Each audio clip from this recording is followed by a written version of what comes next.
जल साहब, मैं आपसे जानना चाहूंगा, अगर हम पाकिस्तान की आतंकी घटनाओं की बात करें, पाकिस्तान में टेररिज्म की बात करें, आपको कहीं ऐसा नहीं लगता है कि ये पूरा FATF जो है ये भी एक हॉगवॉश सा बन गया है? क्यों? मलेशिया उनको बचाने के लिए बैठा रहता है, पाकिस्तान को बचाने के लिए चाइना बैठा रहता है, और कोई कार्रवाई उन पे होती नहीं है। 2 साल से ग्रे लिस्ट में है बगैर कोई कार्रवाई किए। देखिए, लगातार भारत इनको इंफॉर्मेशन देता रहा है कि किस तरह से ये टेररिस्ट भारत के बरखिलाफ साजिश करके यहाँ आतंकवाद फैला रहे हैं, लेकिन उसके बावजूद भी पाकिस्तान इस पर कोई एक्शन नहीं लेता। FATF भी थोड़ा ढीला चलती है क्योंकि चाइना के उस पर बड़ा कंट्रोल रहता है। चाइनीज़ कंट्रोल की वजह से FATF आज तक पिछले 2-3 साल से पाकिस्तान को ब्लैक लिस्ट में नहीं डाल पा रही है।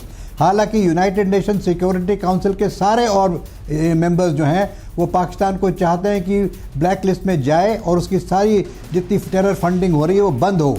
आप बात कर रहे हैं वहाँ पे जो 27 में से 21 बातें मानी है, मैं कहता हूँ 27 में ना 27 नहीं मानी होंगी, ये सब झूठ बोलते हैं। The biggest liar country in the world today not only is promoting terrorism but also the biggest liar country in the world today. Absolutely. सारी विश्व जानती है। आप यूनाइटेड नेशन सिक्योरिटी काउंसिल के मेंबर्स को पूछें तो हर एक मेंबर ये कहेगा कि Pakistan is the base where terrorism grows. Absolutely. Hillary Clinton ने कहा था कि जहाँ पर तो आप इनको स्नेक्स को दूध पिलाते हैं। ये आज की नई बात नहीं है। विश्व में मुझे 2 कंट्रीज दिखा दीजिए वर्थ दी नेम जो एक इंटरनेशनल फोरम में अपनी एक कोई स्टेटस रखती हो जो कहे कि टेररिज्म में ही, पाकिस्तान में ही टेररिज्म की जन्म होता है, वहीं से वर्ल्ड। मुझे एक आदमी ऐसा दिखा दीजिए भारत के अंदर जो कि एक टेररिस्ट घोषित किया गया हो।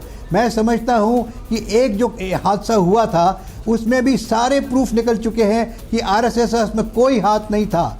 ये सब फिक्टिशियस बातें निकली हैं। इसका काफ़ी सबूत आपके सामने आ चुका है। इस वक्त डिबेट में देना हुआ मेरे ख्याल से शायद आउट ऑफ कॉन्टेक्स्ट हो जाएगा, लेकिन आपको मालूम है कि भारत के अंदर एक भी बंदा नहीं मिला। मुझे एक चीज बताइए, क्या भारत को FATF को लेकर जो अपना एक्साइटमेंट है या जो उम्मीद है वो अब बंद कर देनी चाहिए? क्योंकि हमें पता है वो ब्लैक लिस्ट तो होंगे नहीं, कभी ग्रे लिस्ट में रहेंगे, और ग्रे लिस्ट से कभी ज्यादा ऊपर नीचे हो सकते हैं, ब्लैक लिस्ट तो कभी नहीं होंगे। नो,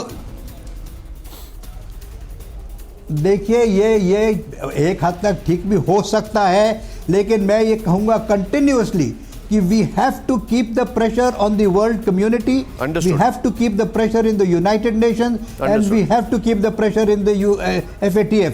हम ये नहीं कहेंगे कि साहब पिछले 4 साल से नहीं कर रहे तो हम छोड़ दें इस बात को, नहीं छोड़ेंगे हम। देखिए, इस देश ने हमें बड़ी दुख पहुंचा रखा है। अंडरस्टूड। मतलब आप ये कह रहे हैं कि diplomacy on one side and border actions on the other side. आप ये कह रहे हैं कि diplomacy on one side and border actions on the other side.